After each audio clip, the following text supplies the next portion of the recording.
Okay, guys, what we are covering today is we're going to be going over some of the basic economic concepts for your unit exam.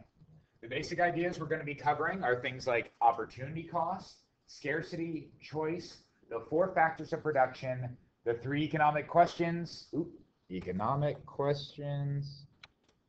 and lastly, and you saw it highlighted, capitalist and free enterprise characteristics, which will have much more vocab, and we'll do that one at the end. It's pretty easy. So let me go ahead and take these things off of here, and we'll begin with our idea of scarcity. First off, scarcity is the basis of what field of study? Yes. Economics, that's right. Economics is based on scarcity. But here's the thing. First off, what is scarcity? Scarcity, we say, what is it? It is a limited amount of resources. Well, there's a limited amount of resources, but that's not what makes scarcity, because you have a limited amount of needs. Do you guys have a limited or unlimited amount of needs? You guys are all wrong. If your guys' needs, as in things you need to live, were unlimited, you guys would be what? Dead. But it turns out you're alive. So are your needs limited or unlimited? They are limited. However, what is unlimited? Wants. Your needs and your wants are unlimited. Oh, I'm sorry, your wants are unlimited. So scarcity exists because we live in a world of, as you said, limited resources, but unlimited wants. Therefore, since people can't have everything they want, they have to do what? Make choices. Therefore, economics is a study of scarcity, but really it's a study of choices. Now, each economy has to deal with the 4 factors of production. Let's see if you guys can figure out what are the 4 factors of production. The first one is land. What is land?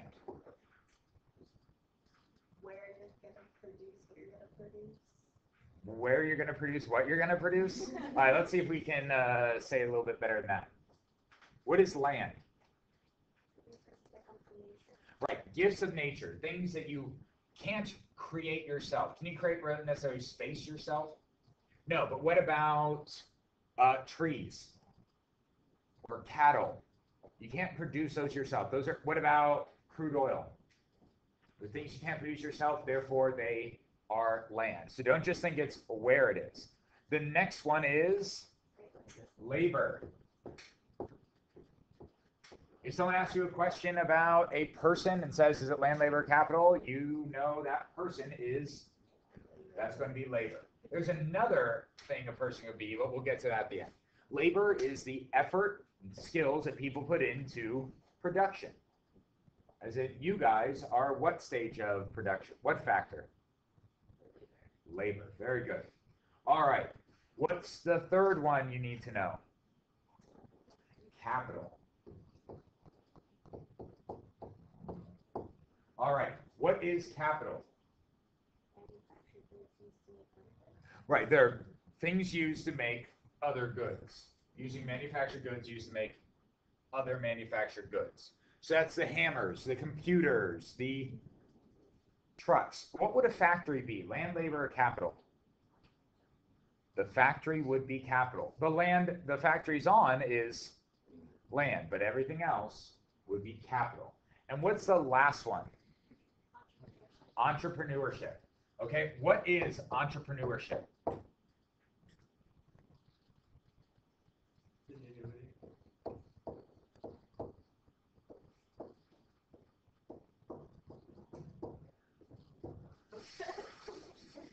Entrepreneurship, that was amazing. I actually went and made the P and it came off. All right, awkward. So entrepreneurship is what? It's the person who does what? Answers the economic questions. Who decides what to produce, how to produce it, how they're going to distribute it. Entrepreneurship, though, exists in what economic system? Right, free enterprise system. Okay? Entrepreneurship is there. They're the ones making the decision. The ones who take the what? Risk. They take the risk. Because if they succeed, they make what? Profit. If they fail, well, they don't just lose profit, but they take all the costs. They're the risk takers. They're the ones that make the economy really, really grow. All right. Since we have that, we also have the 3 economic questions. What are the 3 economic questions? First one is, each society has to answer these, no matter what economic system you have.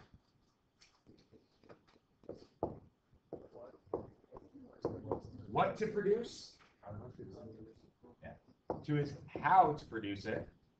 That's where your entrepreneurs come in. And the 3rd is, right, who gets it? Okay, so it's who gets it. You guys understand that? So, it's what to produce, how to produce. In a capitalist or free enterprise, who decides what to produce? Consumers. We have consumer sovereignty. Is the consumer, the customer's always right. They decide what they want. If you make things that no one wants, how long will you keep doing that? Not long. You need to make things people want. Who decides how to produce it? Entrepreneurs do. And how do we decide in a free enterprise system who gets it? What? Not entrepreneurs. In a free enterprise system, entrepreneurs aren't, I made 10 cakes. You get a cake, but you do not. You get a cake, but you do not. Consumers don't decide who gets it, because if you guys, as consumers, wanted cakes, you'd all get cakes, but you don't all get cakes. Producers don't decide this either. In a free enterprise system, how do we decide who gets goods? What? Who can afford it? Who's willing to pay the most for it? Who's willing to either pay the price or the most for it? As in, we do what? We can either have an auction or a set price. Make sense?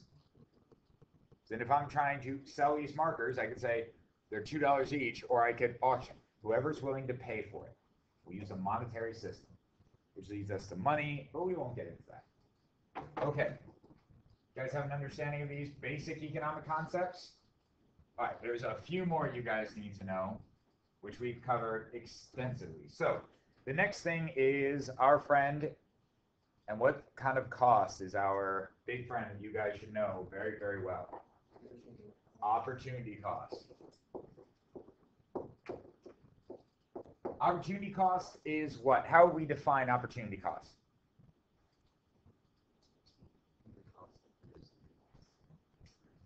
Not the cost of producing the next best thing, the cost of the foregone alternative. Basically, to make a choice, you're choosing one thing, and the opportunity cost is the value of the next best alternative. You guys understand that? So it's the choice of the next best alternative. For example, if someone's trying to, if you have a choice between a bike, concert tickets, a phone, or new shoes, all right, what would you pick first? Bike. The bike. So the bike is your choice. What would you choose second? Concert tickets. What would you choose third? The shoes, and fourth? The phone. Okay. So what's your opportunity cost? To choose the bike, what do you give up? The concert tickets. Are you giving up all the other things? No. You're not giving up all the other things. You're only giving up one. Because could you ever have had all the other things? No, you only get the one choice. So when you make the one choice, the foregone alternative, the next best thing. Okay, you ready for the next option there? Is there any way we could, I don't know. Oh, by the way, opportunity cost. Whenever you make a choice, is there an opportunity cost? Yes, even in his, when he says, hey, do you want a bike or concert tickets? He's like, either way I benefit. Is there still a cost? Yes, it's what you give up. So there's always an opportunity cost with a decision. All right, the next one is, can we graph an opportunity cost? Is there any way that we've learned to graph an opportunity cost? Yes, we can go ahead to a PPF. So we don't want a PQ, we're not there yet, but we go ahead and do this. And what could we put on each axis? Alternative choices. So what are some alternatives? Let's say it's production possibilities frontier. So it's worried about producing. What are we producing? Okay, so we could be producing books. What's another thing we could produce? What? Boats. So what would our PPF look like? A straight or a curved line? Okay, hold on. What is the correct answer? Curved or straight? It could be either, okay? A straight line would mean that to give up a unit of books, those resources used to produce books would be equally good at producing what? Boats. As in every person who can make a book could equally as well make boats. So you'd have that streeting, and that all the resources are equally adaptable. It's just as easy to make, and then that a unit of boats would give us a unit of books, always. You guys understand that? So what would it look like then if, by the way, how is that reality? Almost never. So what would this line look like? It would be a curve. Which way? In, out, upside down? Okay. So it'd be an outward bending curve. That means some resources are better for making what? Books. And some resources are just better for making boats, including people, capital, land, whatever you wanted to say to that. All right, so on this, we could have a bunch of points. So let's go ahead and put some points on this.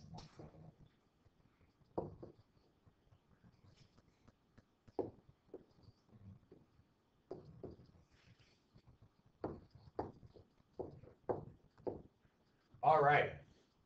So that curve represents what?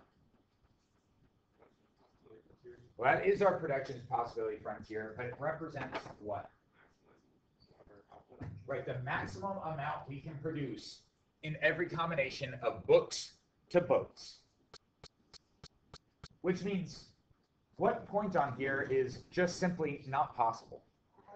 F. You can't go to F because it's outside of our curve. So F is impossible. However, is A possible? Is B possible? What about C, D, or E? Yes. Okay. What is better? C or D? Well, they're not the same. Right, but if we're using kind of normative thinking or positive thinking, normative thinking, one would be better. But positive thinking, which is what we try to do in economics, it doesn't matter. Both C and D are on the curve, which means they're both efficient. They're both perfectly efficient. What about E to D? Which one's better? What's that? They're both fully efficient. As in, it's a normative question to say which one we should do. What about A or B? Which one's better?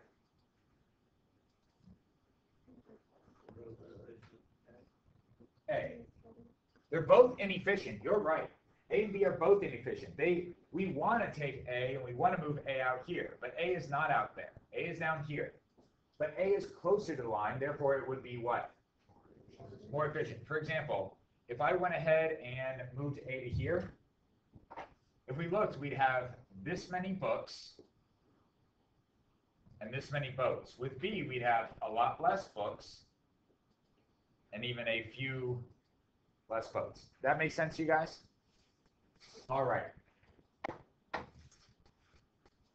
Now, I'm going to give you guys a little bit of an idea. Let's go ahead and say that we have a PPF. I'm going to take a whole bunch of these points out of here. Okay? And let's say that, okay, do you guys want to put some numbers on this? Make it a little bit more complicated? Yeah, sure. Okay.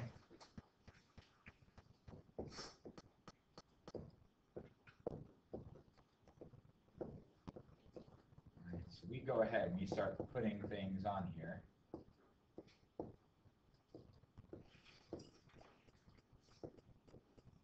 All right, and boats will just go.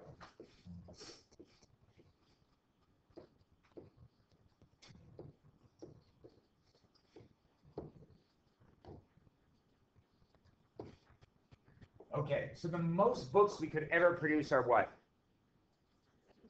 700. And the most boats we could ever produce are 7. I'll try that. All right. So you guys following this so far?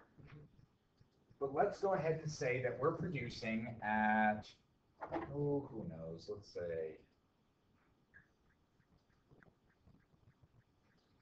all right here. That means how many books are we producing? We get 600. And how many boats are we producing? 3. All right. Well, let's say I want 5 boats. What would be the cost of 5 boats? Oh,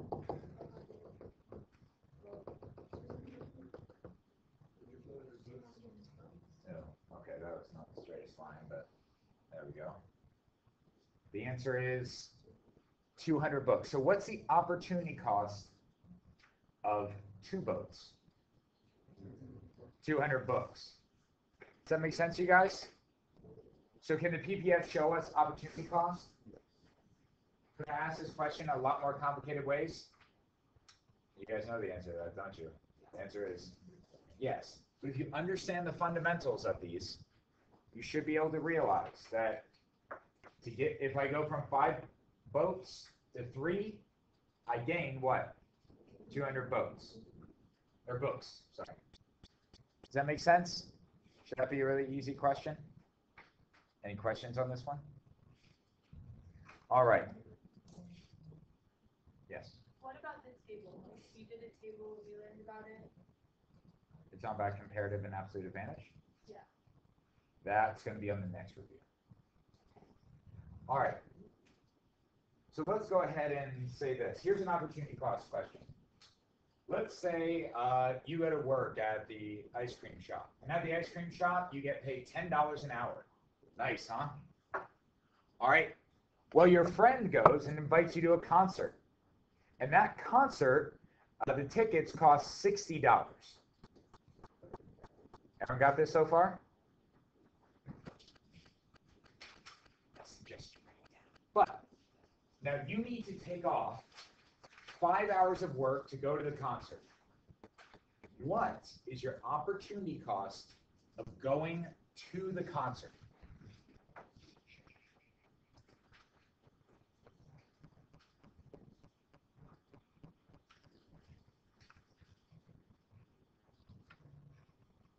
All right, who thinks they have an answer?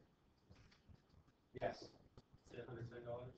Why $110? Because it costs 60 to buy the tickets, and then 50 in this work.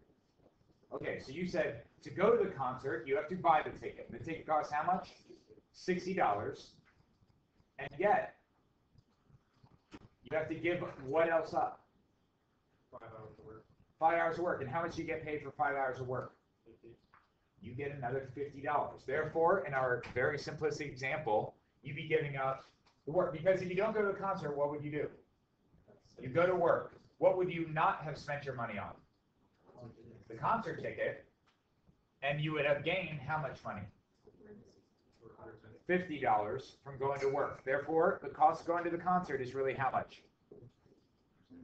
$110. Does that make sense to you guys? Pretty easy one? All right. Oh, wait, can this work for individuals as well? Like, if you have PPF, or do you have to have, like, factories and stuff? Yeah, if I was, like, going to produce things like, I don't know, cakes and muffins. To make more cakes, I need what? I would have to give up a certain amount of muffins. No one has problems calculating this? Understand what the costs are? Okay. And the last thing we're going to go over then is one more idea. And it's going to be the principles of free enterprise, or a capitalist system. First off, what kind of economy is the United States? All right, we're mixed. As in, are we a true free market economy where the government really doesn't intervene at all? No, our government does intervene in the economy, so we're mixed. Do we have a lot of choice? Do you guys understand what capitalism is? Yes, you live in a mostly capitalist society. So when we talk about free enterprise,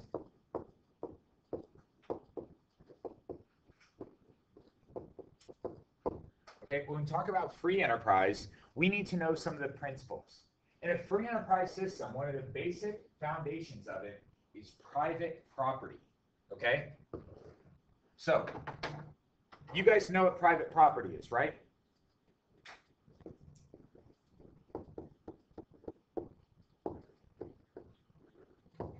Guys, what is private property? Property owned by an individual or Property owned by an individual corporation, by a single entity. Private property is important because when you own property, it's yours, and you can do what with it? whatever you want. Whatever you want. Can you sell it? Can you improve it? Can you destroy it?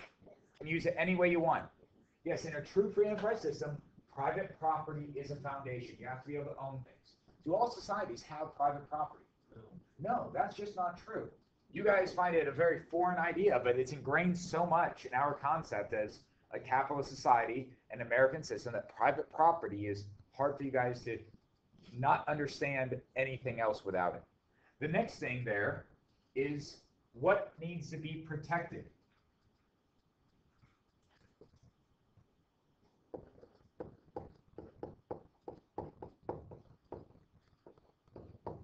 Protection of your what?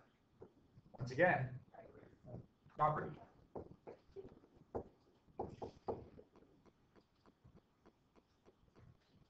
So your property needs to be protected. As in, if you guys lived in a society that you're allowed to own things, but it was getting robbed and stolen every which way, would you have a functioning economy? No, you'd be less likely to work. So you need to go ahead and have your property protected. And is your property fairly protected in the United States? Pretty well. Do things get stolen every now and again? Yes, but your property is yours.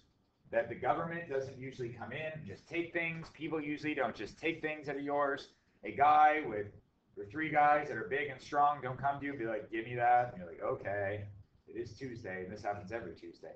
No, we have protection of property, and that's through the law. And the law needs to be what?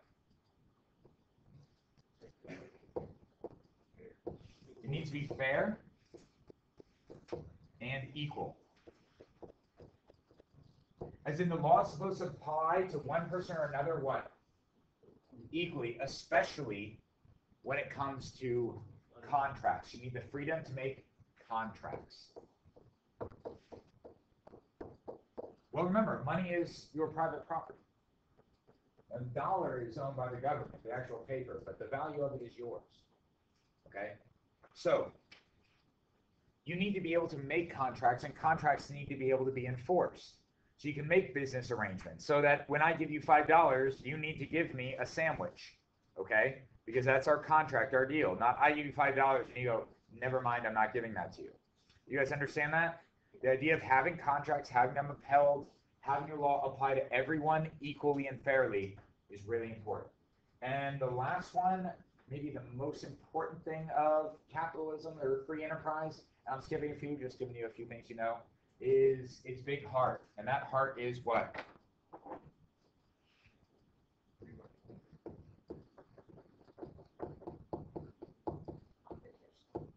You got it, competition. All right, a big part of it is competition. Our society and our economy grows mostly due to competition. What happens to a firm that is better suited, that gives customers what they want more than others? It tends to be what? What? More successful, more profitable. They thrive, they grow. What happens to an inefficient company that doesn't give the consumers very much of what they want? It fails and goes away. And the resources that company or business were using, what happens to them? They go and are repurposed other way. Those people who work there, they lose their jobs. And is that bad? Yeah, it's bad, but what are those people going to do now? Are they going to keep doing something inefficient? No, they should go and find jobs. The factory should go somewhere else. Those goods go somewhere else and get repurposed. And therefore, when the consumers decide, when they make these choices, they go ahead and improve the economy. They improve things for everyone. So it's a hard thing for a lot of you guys going, well, that company went under and no one should let companies fail and everyone lose their jobs. But the idea is people succeed, people fail. And in the end, who benefits? Everyone does. So that's our basic ideas of free enterprise, private property, and opportunity cost. Make sure you know how to do these calculations, and the next review that we go on to will be covering comparative and absolute advantage.